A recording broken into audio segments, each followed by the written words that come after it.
Okay, so untuk 8, cerita 8, kamu ada 6 subtopik. 6 subtopik, kita akan mulakan 8.1, 8.1 with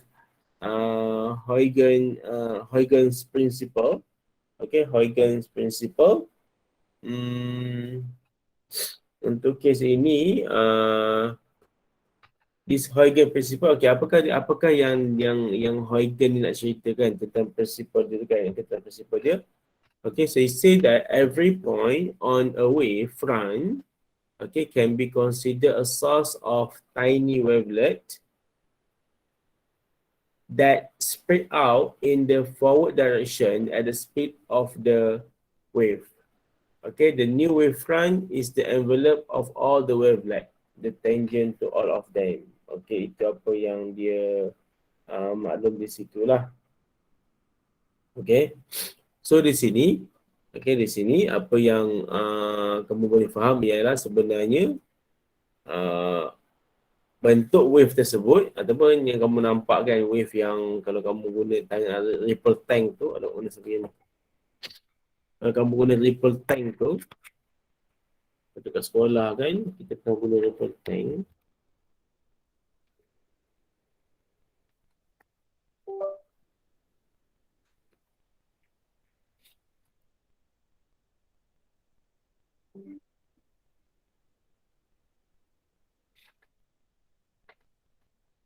Okay, so dalam kes yang ripple tank tu, okay, apa yang berlaku sebenarnya, kamu belajar tu, kamu akan nampak pattern dia, the water is a form of wave, okay. Maka kamu akan nampak bentuk begini lah kan. Begini contoh lah, kalau kamu guna ripple tank tu, dia punya source itu bulat, maka kamu akan nampak begini lah kan. Okay. So macam mana boleh terhasil ni? Sebenarnya kalau kamu mulakan, when you start the ripple tank tu, kamu boleh nampak sebenarnya the wave is actually formed from the beginning lah, atau from the first row ni sebenarnya daripada sini.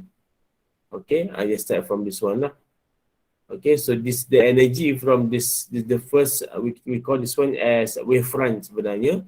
Okay, ini kita boleh panggil sebagai wavefront lah. Ini ialah panggil sebagai wavefront. Okay, so daripada wavefront yang pertama ini, so let's say yang belakang tak ada lagi sebenarnya. Okay, yang nombor 2, 3, 4 ni tiada lagi. Okay, yang pertama. Maka the first wavefront ini, okay, dia contain, kita boleh assume that dia ada point lah on it. Okay, point on it. Okay.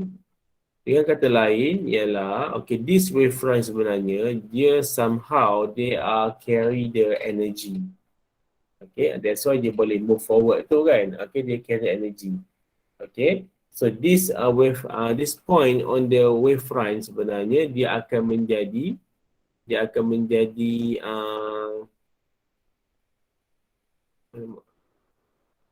akan menghasilkan wavelet. Macam tu wavelet dia. Okay. So that wavelet, okay, wavelet ni yang bulat ni lah. Okay, so this wavelet, when you have the every point, so kamu assume that setiap point tu akan menghasilkan satu wavelet. Okay, so yang ini ialah, okay, so kalau saya buat sini pun sama jugalah.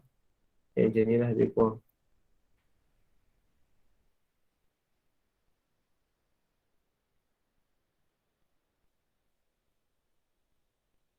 Ni secara rough, dia bukanlah exactly macam ni lah.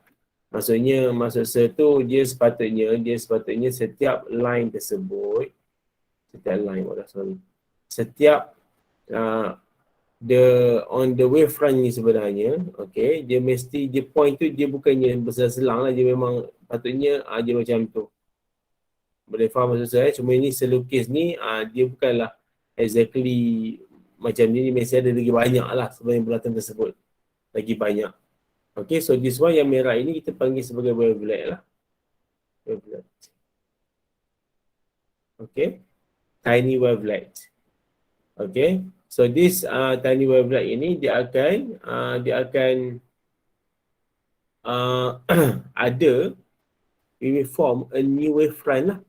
So the combination of the wavelet this one, dia akan menghasilkan satu barisan ini. Yang ini kita namakan sebagai wavefront yang baru lah. Okay, so this process dia akan repeat daripada 2 ke 3, 3 ke 4, 4 ke 5 macam tu. So dia akan menghasilkan ada banyak wavefront sampailah endless lah kan. Okay, as long as ada lagi tenaga, energy on the wavefront, maka dia akan keep going lah, kan ada. Okay, cuma kalau kalau kamu guna tangki riak tu, the ripple tank tu, kamu nampak dia punya kalau kamu ada bekas yang sangat besar kan, so kalau kamu letak satu source tu, so at the end kamu akan nampak yang this wavefront of the water tu dia akan semakin lama semakin menghilang lah kan. Okay, which is dia ada damping kan, damping punya case. Okay, sebab energy is because the wave is losing the energy kan, hilang tenaga. Okay, so benda tu pun tak terkecuali dengan cahaya lah sebenarnya. Same goes to the light. Okay, light ialah kind of wave, dia ialah electromagnetic wave. Okay, light kan, light dia ialah electromagnetic wave. Okay. Okay, so that's why kalau kamu guna cahaya, okay, at the end sebenarnya cahaya tu sebenarnya dia tak dapat pun nak cecah sampai hujung entah ke mana kan. Tak dapat pun at some point, at some certain, okay, kamu akan nampak yang cahaya tu hilang lah sebenarnya. Okay, which is sebenarnya dia kind of macam lose the energy lah. Okay, begitu. Okay, so this one, this pattern atau this wavefront dia akan keep going. Okay, as long as there is energy, dia akan keep going lah sampailah begitu kan. Okay, so this one tentang Huygens. So Huygens dia nak ceritakan pasal apa? Pasal pada wavefront ini ada point-point yang mana point ini akan menghasilkan satu wavelet. Itulah. So this wavelet kalau kamu combine is all together, dia akan menghasilkan a new wavefront. Okay, so itu apa yang nak diceritakan oleh Huygens principle. Okay. Okay, so for the next one, okay, so this one dia explain details lah kan, how the new wavefront is formed lah ataupun is constructed. Okay, so kamu nampak situ kan, daripada point belakang ini, daripada P1 ini dia akan menghasilkan Q di sini lah kan, so and so on lah. So this pattern dia akan keep moving ke hadapan. So this one ialah contoh untuk plane wave. Okay, kamu letakkan dia punya ni secara plane, and then this one ialah secara circular wave lah. Okay, that's how we got the circular pattern yang semakin besar kan. Kalau kamu buat ripple time punya eksperimen tu, kamu boleh nampak lah kan, begini. Okay, this tu akan keep getting bigger lah as long as there is the energy of the wave. Okay, so part B pula dia nak cakap tentang how the pattern ataupun how the diffraction of the wave when it is through the single slit or obstacle. Okay, single slit or obstacle. Okay, so this one kamu kena guna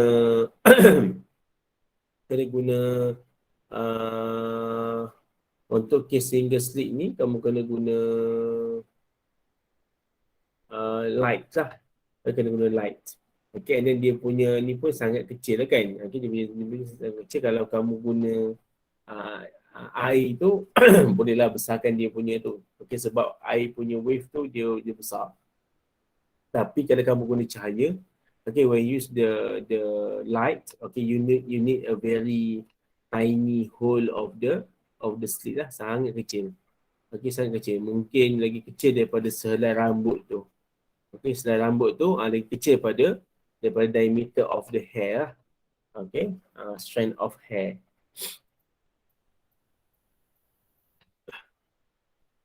Okay, so di sini kalau kamu tengok sini, apa yang berlaku when the wave is through the single slit. This one ialah contoh untuk single slit. Okey, apa yang berlaku sebenarnya? Okey, dia akan menghasilkan diffraction pattern lah. Okey, iaitu daripada plane dia macam ni, maka dia lalu single slit, dia lalu dalam single slit. So what happen ni, kamu akan observe there is a curve macam ni lah, pattern begini. Okey.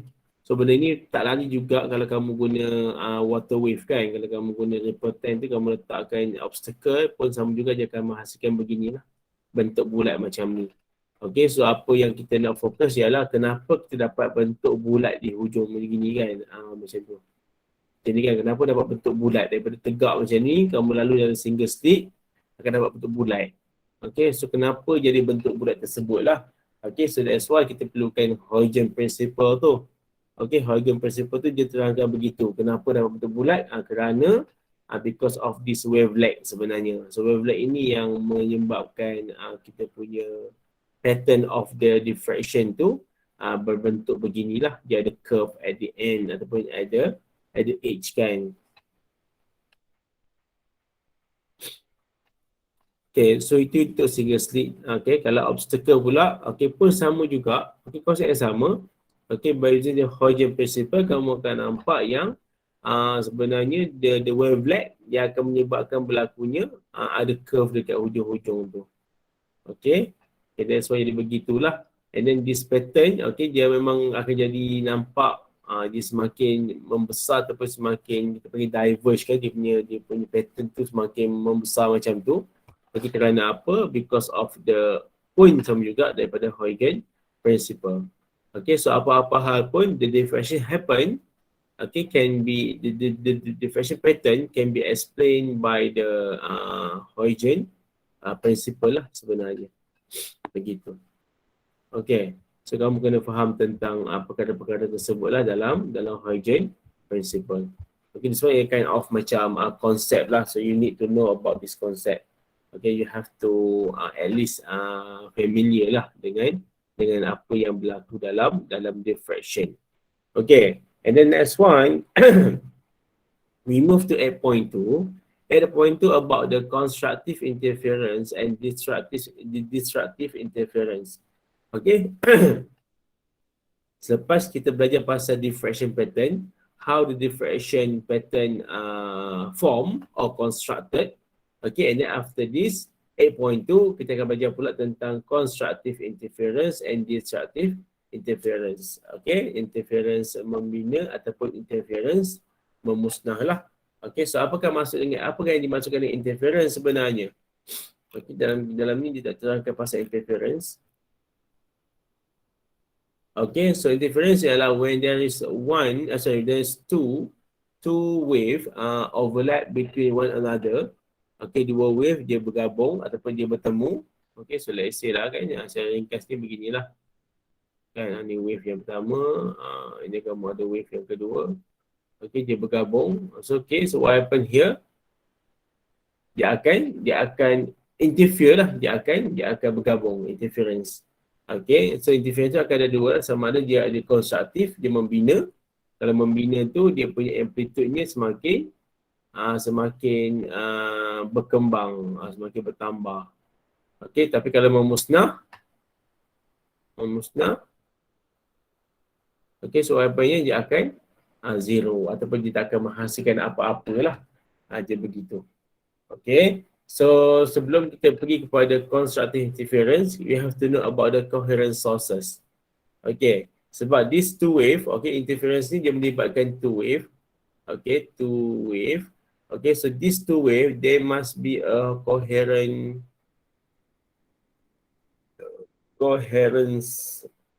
sources.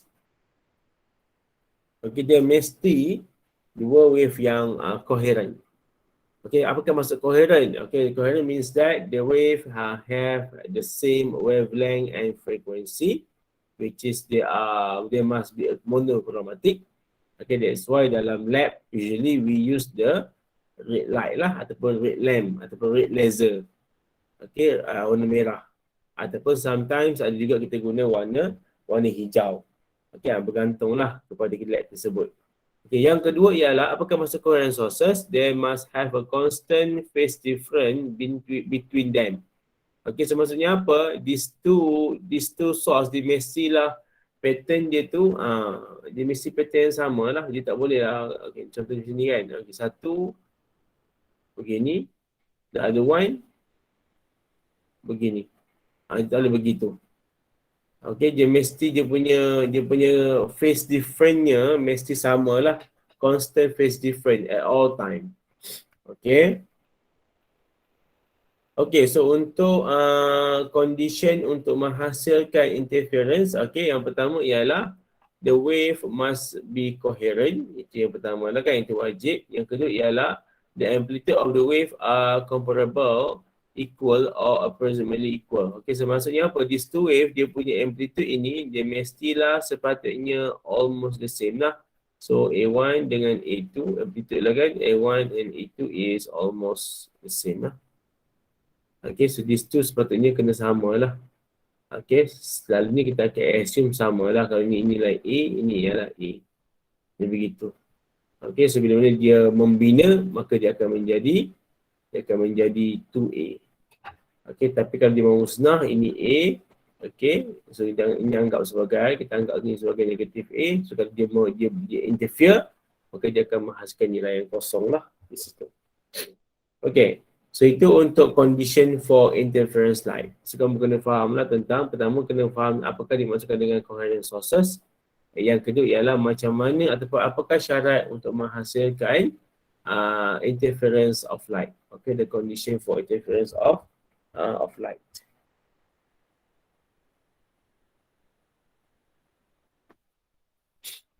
Okay, ni pun sama juga, ada semuanya pasal teori lah ni. Okay, so I will keep going about the theory.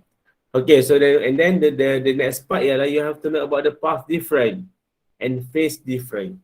Okay, path different and phase different. Okay, so apakah dia path different? Okay, kalau kamu tengok pada source 1 and source 2. S1 ni ialah source 1, S2 ialah source 2.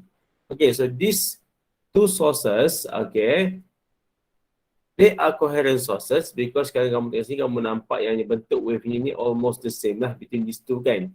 Okay, so sekarang ini kalau kamu tengok pada source yang nombor 1, dia punya path-nya ialah daripada sini ke sini.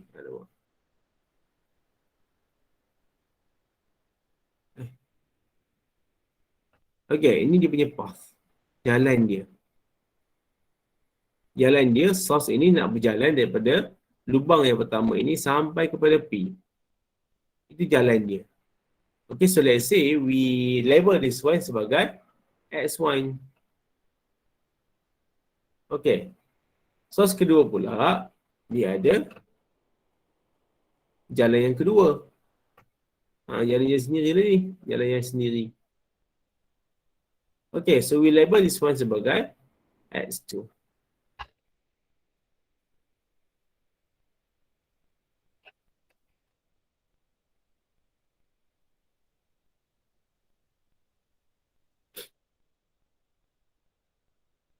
Okay, so apakah dia path different? Path different ialah beza antara dua source ini. Apakah beza jalan dia lah? Okay, so kamu ada path different, kita akan label sebagai delta L. Okay, so delta L is equal to X2 minus S1 lah. Ni kamu boleh mana-mana lah kan. Tak kisah pun, yang penting kamu dapat nilai. Apakah beza dia. Tak kisah pun kamu nak tolak S1 minus S2 pun tak ada masalah. Okay, yang penting kamu dapat tahu apakah dia punya beza jalan dua benda tu. Okay, path difference-nya tu. Okay. Okay, so sini bercakap apa dia? Phase different pula. Dia sama macam path different. Dia bukan sama, dia seangkatan dengan path different. Okay, so apakah dia phase different? Kamu tengok sini. Tengok sini kan? Okay, so phase different ialah bilangan ini. Ini ialah kita punya phase. Alamak, saya guna pen merah. Okay, so ini ialah kita punya phase different. That's why dia cakap path different is proportional. Maksudnya apa? Kalaulah ada path different, maka semestinya akan ada phase different. Dia begitu. Maka di sini apa sini kan? Okay, these two, they has the path different between it. between them. Adalah path difference dia. Kan, ini path difference dia, which is lebih kurang. Kalau kamu tengok gambar macam ni, lebih kurang lah. Lebih kurang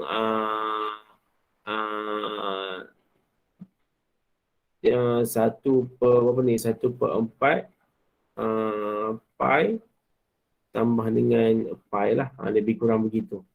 Okey, so lebih kurang 5/4 pi. Lebih kurang. Okey, so di semuanya. Okey.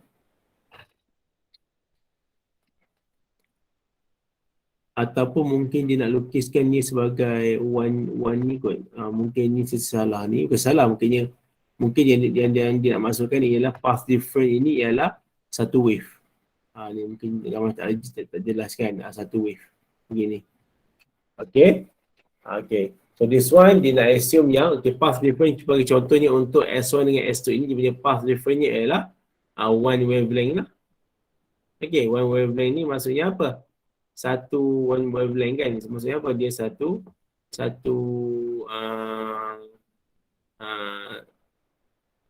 lambda ataupun bersama dengan 2 pi lah. 2 pi kan, ni satu mangkuk, 2 mangkuk, 2 pi lah. Begitu. Okay, cerita tentang path difference and phase difference.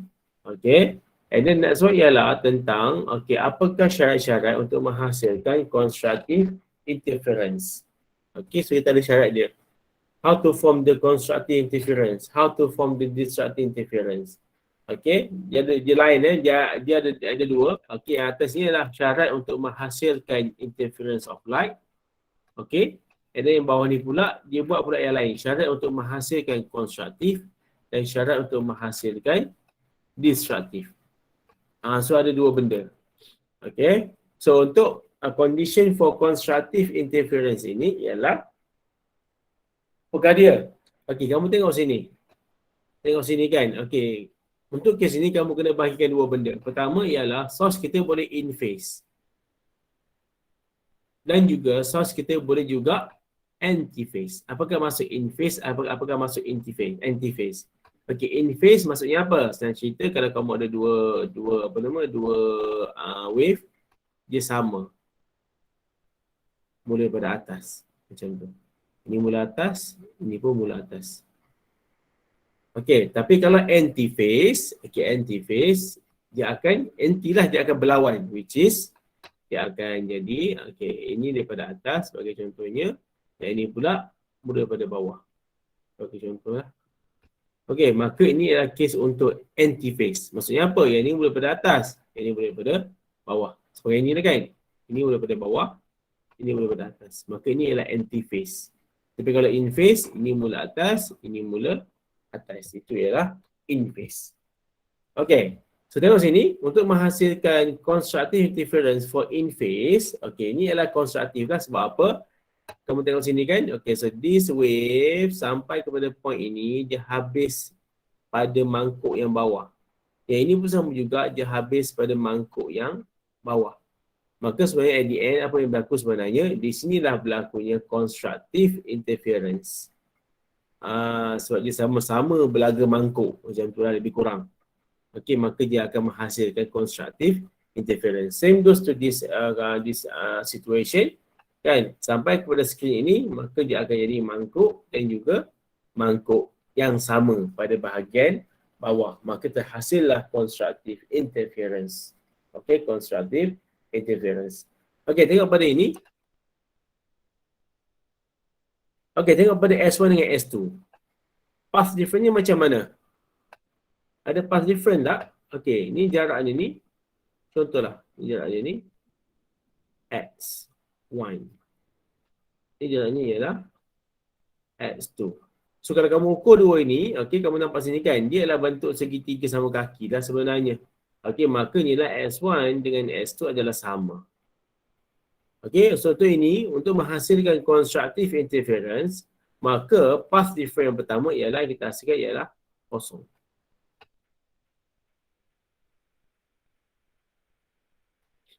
Okey, kosong.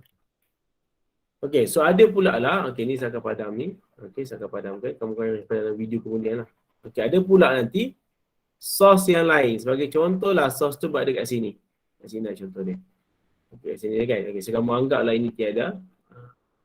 Kamu anggaplah ini tak ada lagi. Okay, kita padam dulu. Bukan padam, kita anggap tiada di sini. Okay, sebagai contoh lah. Okay, and then kamu letak pula ada source lain dekat atas ni. Maka source ini pun benda yang sama juga. Dia akan mula secara in phase.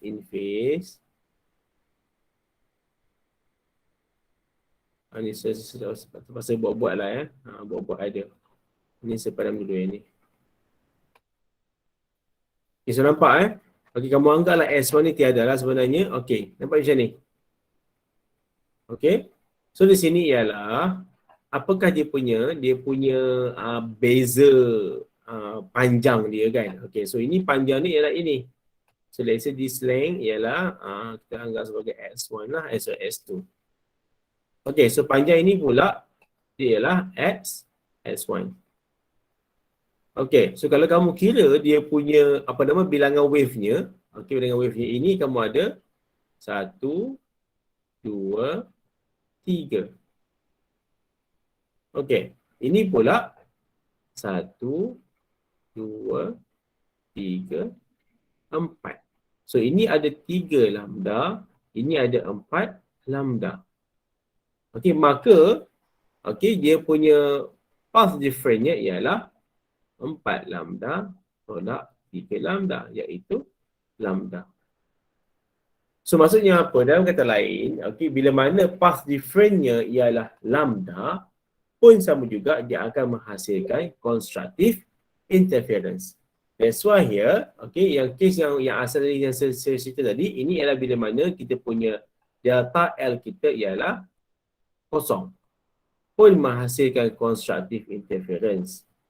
Kalau delta L kamu ialah lambda, pun menghasilkan constructive interference. Kalau kamu up the level lagi, delta L kamu ialah 2 lambda, pun dia akan menghasilkan constructive interference kalau dia ialah in phase source. Okay. So, dia kata lain ialah kita boleh buat satu conclusion yang bila mana path difference-nya ialah kosong, ataupun lambda, ataupun 2 lambda, ataupun 3 lambda, ataupun 4 lambda and so on, maka akan menghasilkan constructive interference untuk in phase in phase source. Okay, sources. Okay, so in the end kita akan buat satu conclusion yang M lambda. Okay, apakah M itu? M ialah kita punya integer number lah, iaitu 0, 1, 2, 3, 4 and so on lah. Okay. So kamu akan cakap path difference-nya ialah M lambda. So bila mana delta L equal to M lambda, dia akan menghasilkan constructive interference for in phase. Maka itulah syaratnya. Inilah kita punya syarat untuk menghasilkan constructive interference. Okey, lihat pula apakah jadi kalau kita punya source kita ialah anti-phase.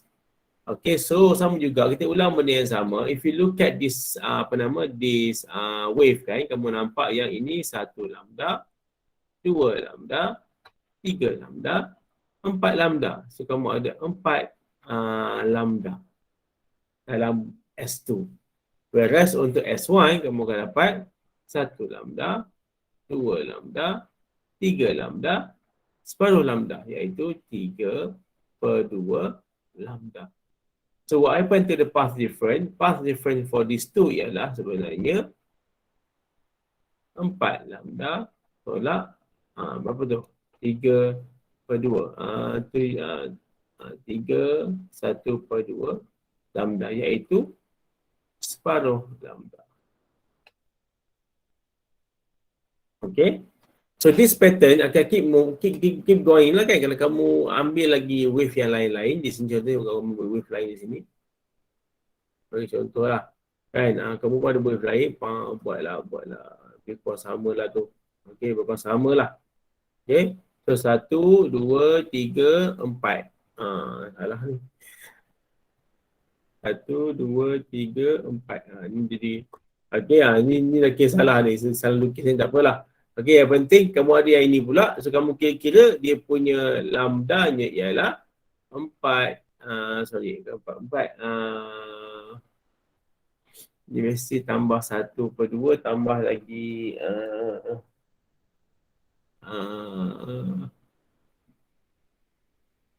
1/2 lagi lepas 3/2. 3/2. Okey, so 3/2. Beza ialah 3/2. Buatlah 3/2 tambah dengan 4 lambda. Okey.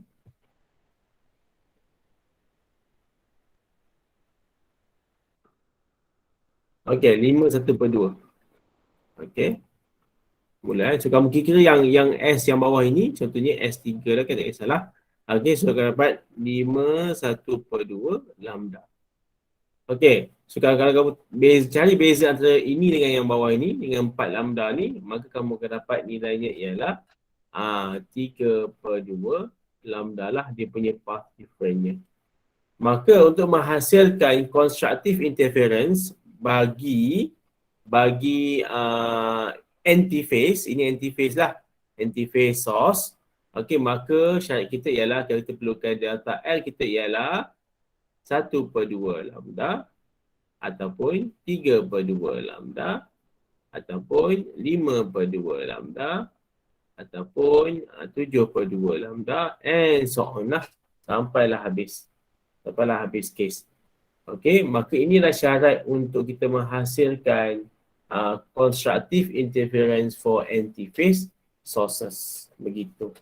Okay, that means by the condition tu lah. Okay, so at the end, we can do a conclusion for this value. Kamu akan dapat yang delta L equal to M plus half times dengan lambda. Okay, where your M is equal to 0, 1, 2, 3 and so on. Begitu. Okay, itu adalah case untuk constructive interference for antiphase sources.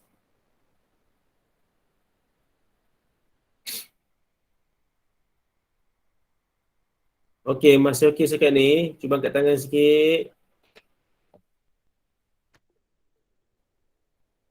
Okey, ada 77 orang. So harapkan boleh faham lah sikit-sikit kan. Walaupun mungkin kamu dengar suara saya pun sekat-sekat. So harapnya kamu dapat tangkap juga sikit-sikit. Okey, itu adalah harapan saya.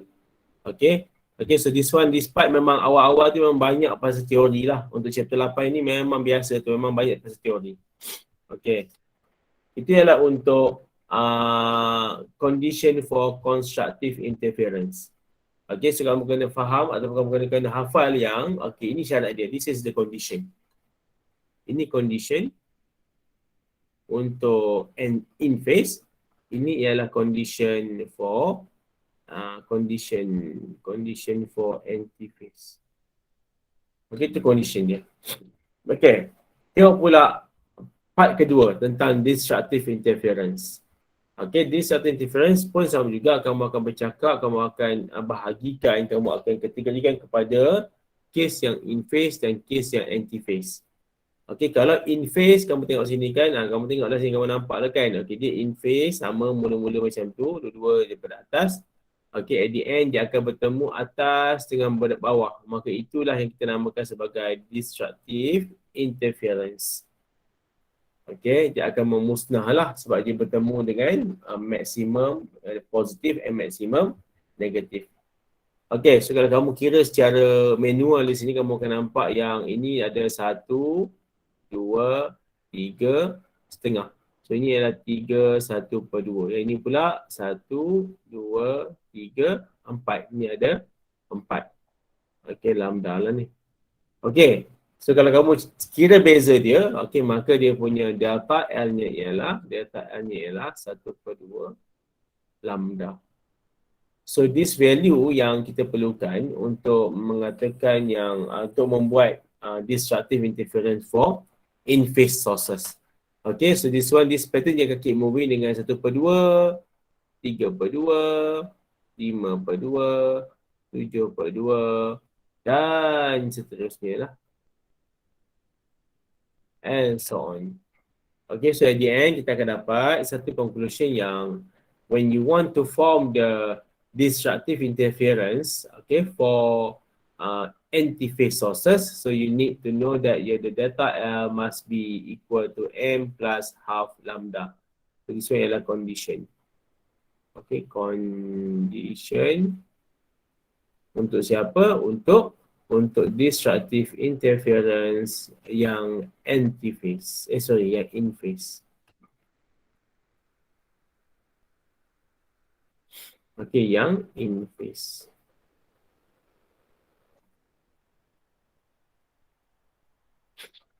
Okay. And vice versa, kalau tengok sini kan, okay, maka dia akan terbalik lah. Kalau ini M plus half, maka untuk antiphase destructive interference, maka kita perlukan M lambda lah. Okay, delta L equal to M lambda, where your M is equal to 0, 1, 2, 3 and so on lah. Begitu. Okay, so this one adalah condition for destructive. Okay, ni adalah condition for destructive interference, okay, but for the antiphase, dia begitu. Okay, so as conclusion, okay, ni conclusion dia lah di sini. Lepas sini kan, so untuk menghasilkan dalam case ni kita ada in phase, untuk menghasilkan constructive, kita perlukan syaratnya ialah M lambda. Tetapi kalau untuk menghasilkan destructive, kamu perlukan M plus half lambda. Okay, kalau antiphase pula, okay, constructive M plus half lambda, destructive ialah M lambda. So dia macam terbalik lah kan. Dia nama pun anti kan. Anti kan. Jadi terbalik lah daripada in phase. Okay, kalau constructive in phase tu M lambda, maka constructive antiphase dia M plus half lambda. Ya begitulah. Dia akan jadi terbalik macam tu. Okay. So that's for the condition for destructive interference. Okay, destructive interference. Okay, kita take fast sekejap 8.15 saya akan sambung semula. Boleh nak pergi basah ketekak sekejap. Okay, tolong pergilah nak buat air ke nak baju air ke pergilah. Dipersilakan. Okay, kita akan take 5. Pukul 9.16 kita akan mulakan balik.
Okay.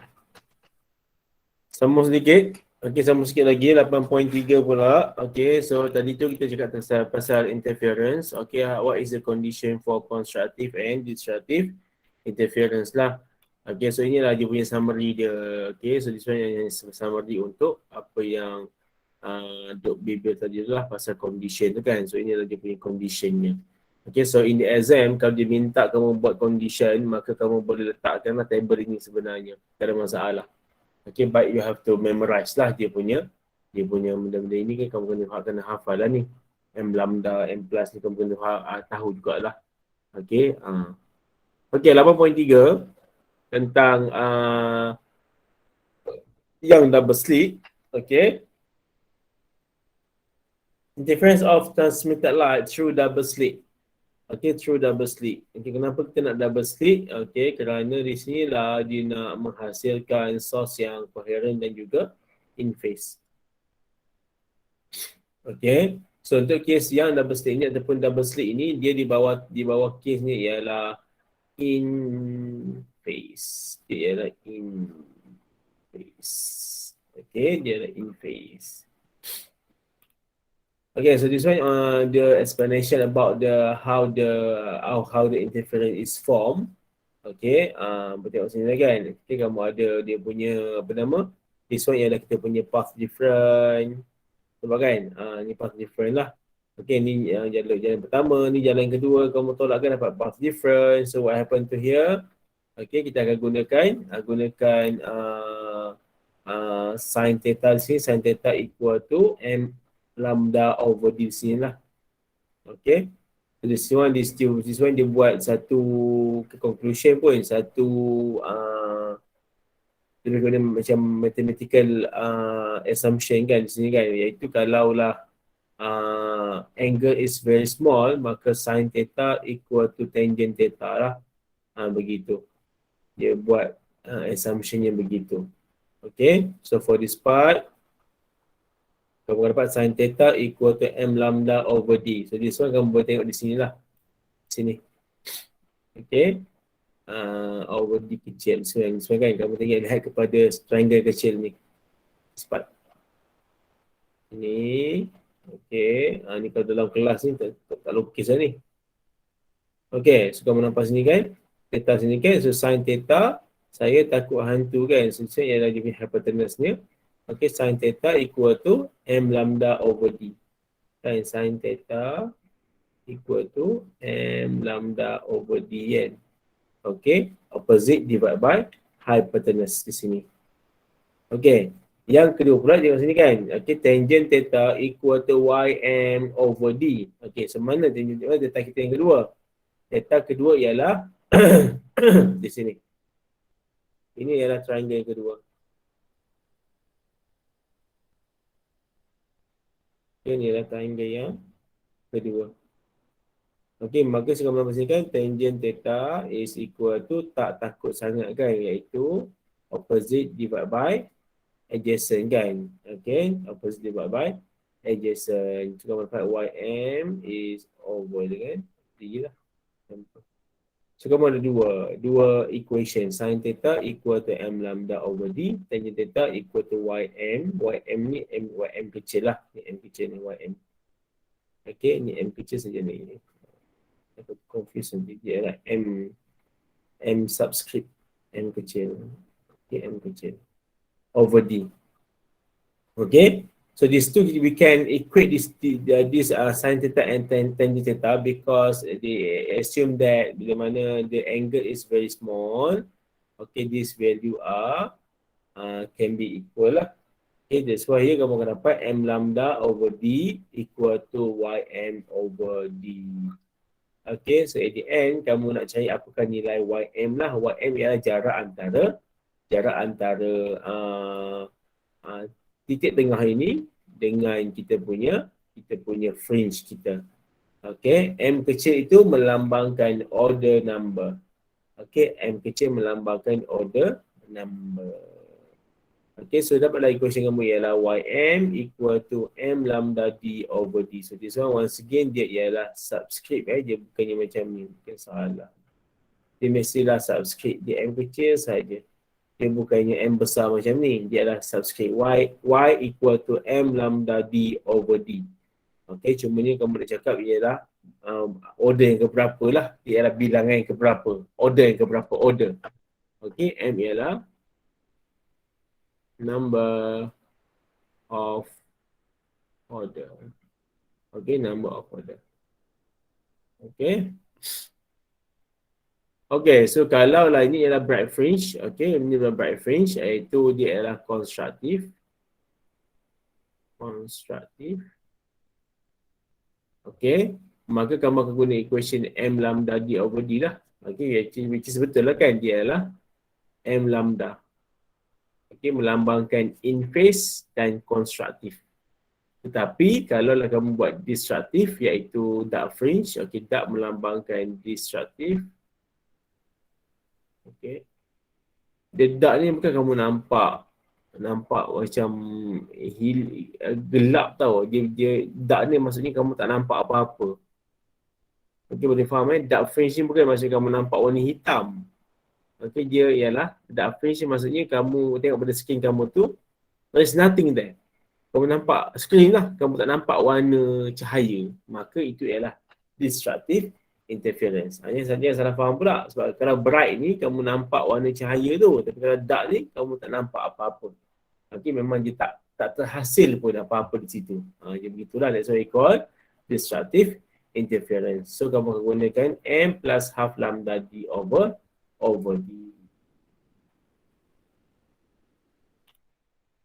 Okay, so ini adalah tentang Young double slit atau double slit experiment.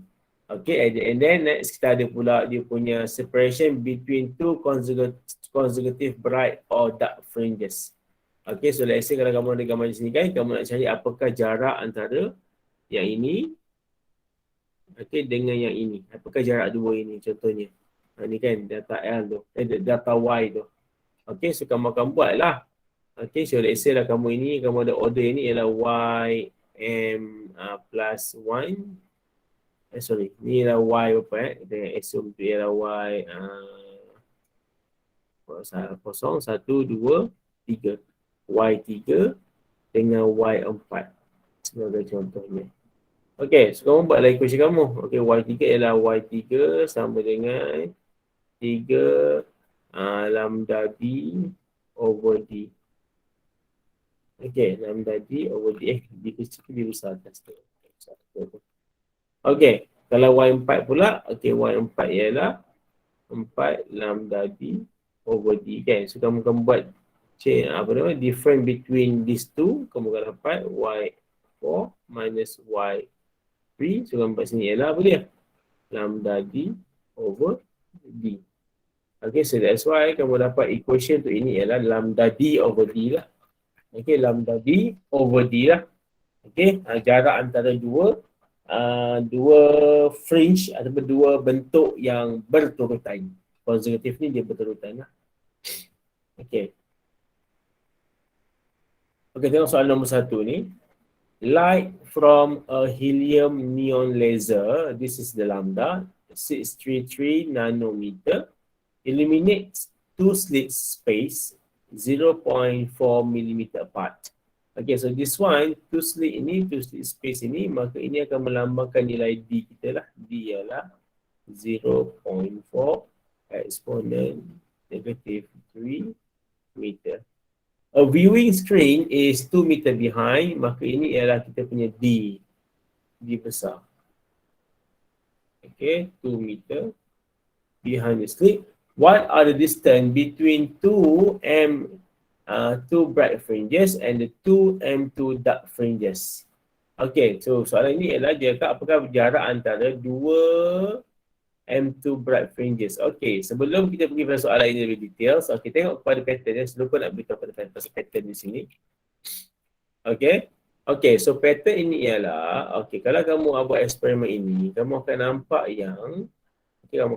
yang pattern itu akan berada kiri dan kanan lah, ataupun atas dan bawah. Okay, so this pattern should be, dia sepatutnya kena ada atas bawah lah ni. Okay, cuma ni mungkin contoh sahaja.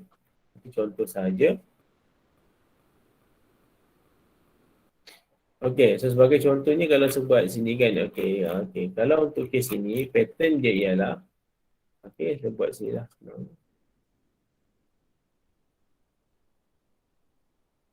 Okay, so pattern dia ialah, okay, kamu assume ini sebagai di tengah-tengah. Okay, ni tengah-tengah kita. Okay, maka pattern dia ialah, kamu akan tengok, okay, kalau ini ialah bright. Ini bukan dark ni saya cakap ni bright ni. Ini bright fringe. Okay.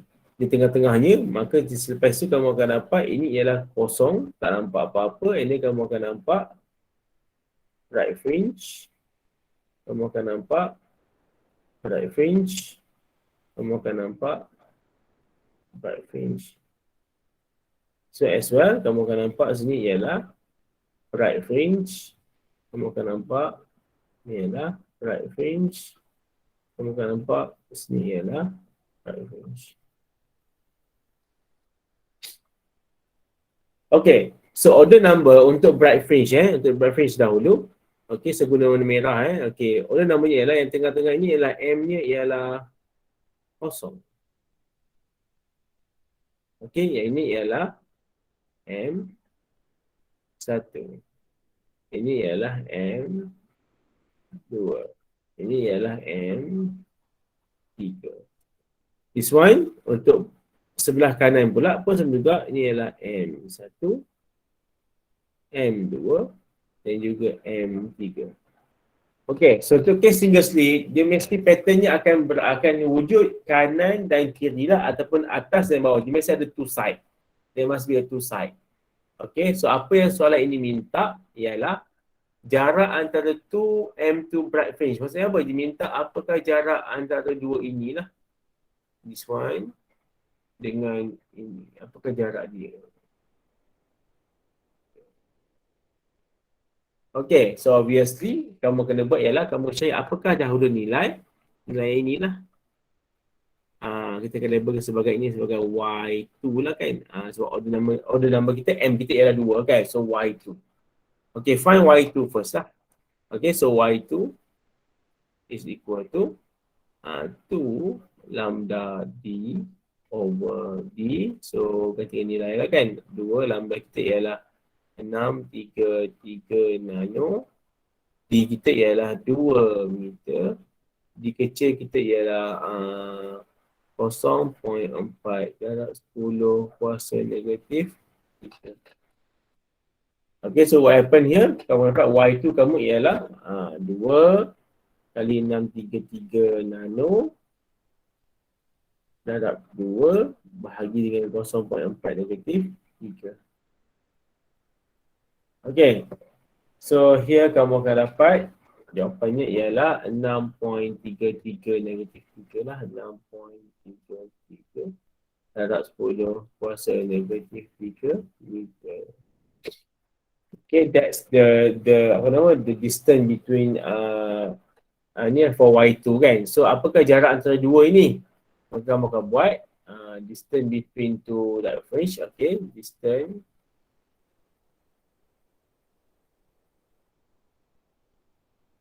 between two M equal to fringes. Okay, kita buat lah. Okay, so D-nya ialah, okay, D-nya kan kita buat L lah. Ini L-nya. Okay, ataupun S-nya is equal to 2 times 6.33 exponent negative 3. Okay, so buat kan darab 2, kamu akan dapat jawapannya ialah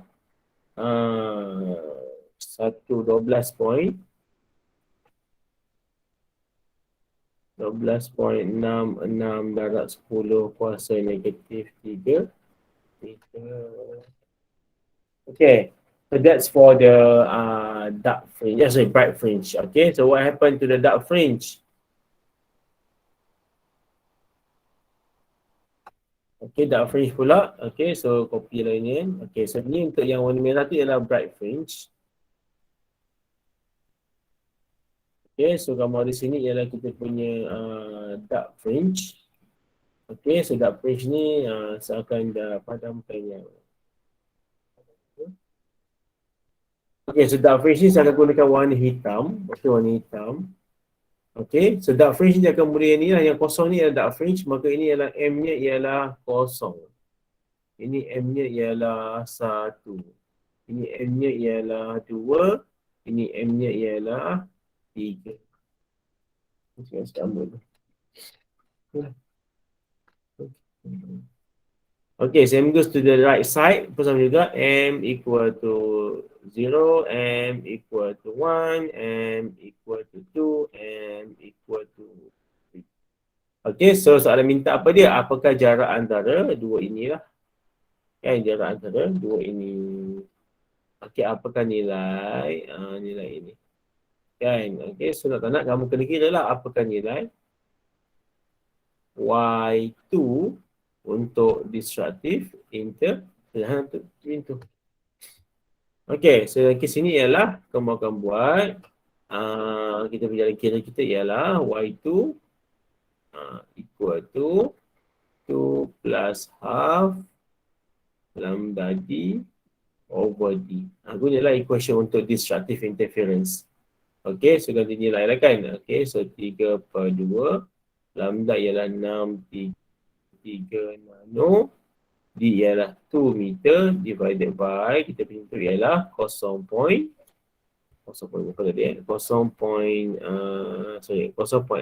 Kuasa negatif 3. Ini ialah 0.4 darab 10 kuasa negatif 3. So boleh kira sini lah. Okay, so answer will be berapa tu? Boleh kira tak?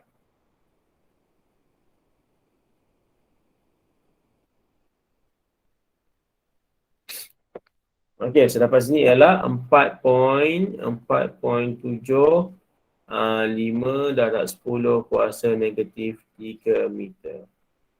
Okay, so kita punya distance-nya ialah, so X kita ialah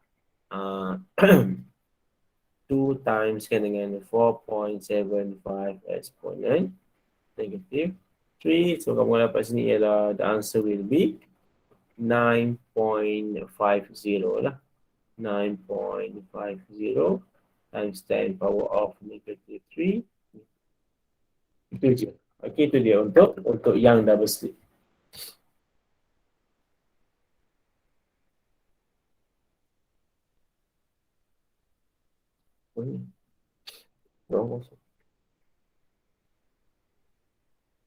Okay, bersama-sama lagi. Tengok sikit. Astaghfirullahaladzim. Senyap ni.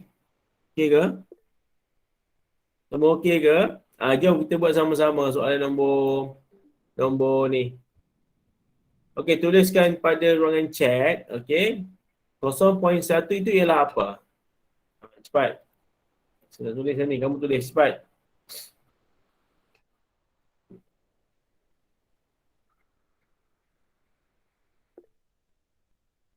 Okay, good. D kecil. Okay, betul. Okay, so write down 0.1 exponent negative 3. Okay, 1.2 nilai apa?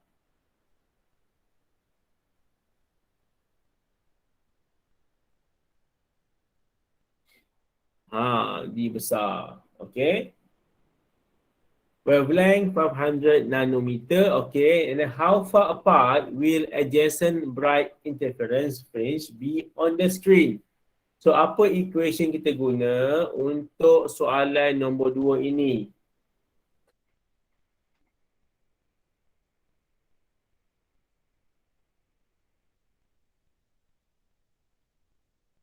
Equation yang mana tu?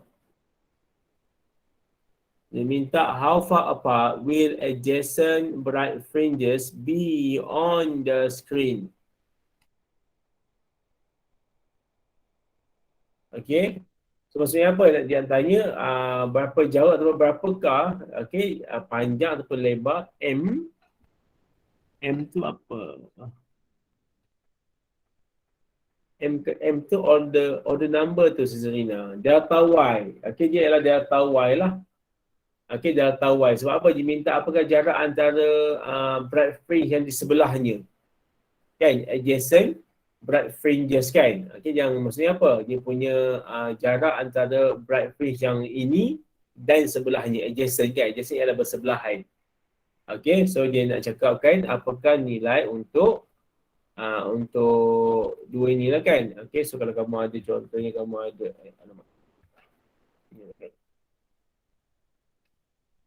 okay, apakah jarak antara dua inilah adjacent tu. So guna equation delta y.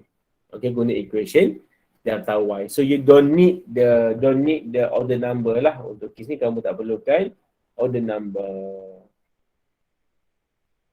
Okay, so boleh kira lah delta y equal to lambda d over d. Okay, boleh kira lah. Okay, then you can get the answer. Okay, so kamu buat sini sebab ini ialah contoh. Nano darab D kita ialah 1.2. Kita punya D kecil ialah 0.1 exponent negative 3. Okay, so the answer will be 500 nano times 1.2 divided by 0.1 milli. Okay, akan dapat 6 milli lah. Okay, 6 exponent negative 3 meter. That's the answer. Okay, easy. Easy peasy. Okay, soalan yang ketiga. Soalan yang ketiga diminta a double slit interference pattern is observed on the screen 1.0 meter behind two slit spaced 0.3 millimeter apart. 10 bright fringes span a distance of 1.65 cm. What is the wavelength of the light? 10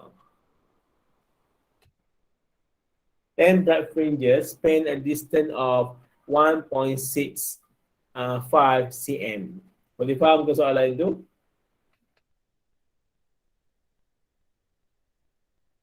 Okey, sebagai contohnya ni ada berapa ni? Ni kita akan padam ini dulu. Kita padam ini dulu. Kita lihat pada order number pun.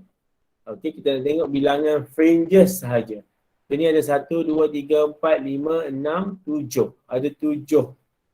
Ada 7. So tak cukup sebenarnya. Saya tambah sikit lagi lah. Tambah sikit lagi.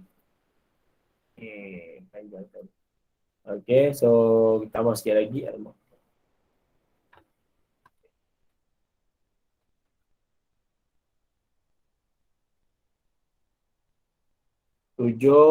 Okay, ni 8.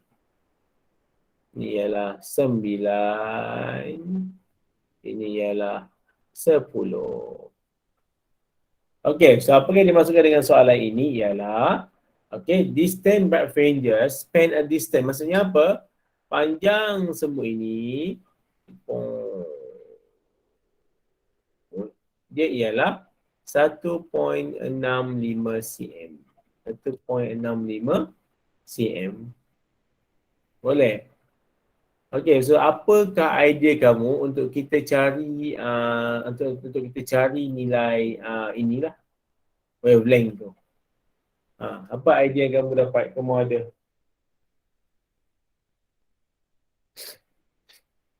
Right, semenanti di ruang komen kamu komen, jangan baca. Apa ideanya? Apa yang perlu kita buat?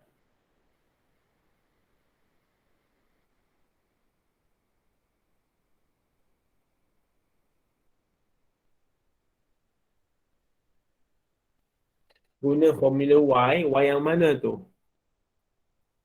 YM ke? Ataupun delta Y? Ya, YN yang untuk bright fringes punya. Bright fringes punya. Okey, kalau kamu guna file untuk bright fringes, kamu nak guna apa order numbernya?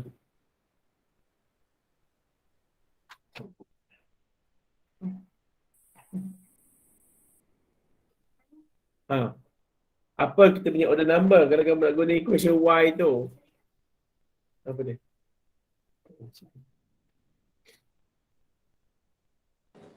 Okay, so ideanya kamu nampak sini kan?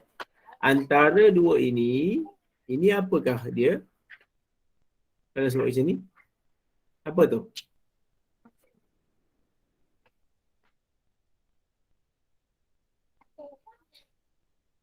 Itu apa? Kalau sebut sini, apa kita label kat sini? Sebagai delta Y. Kan? Sebagai delta. Siapa dah malam ni. Delta Y kan? So kalau kamu tengok sini kan, okay. So ada berapa delta Y ni? Delta Y. Delta Y. Delta Y. Delta Y. Delta Y. Delta Y. Delta Y. Delta Y.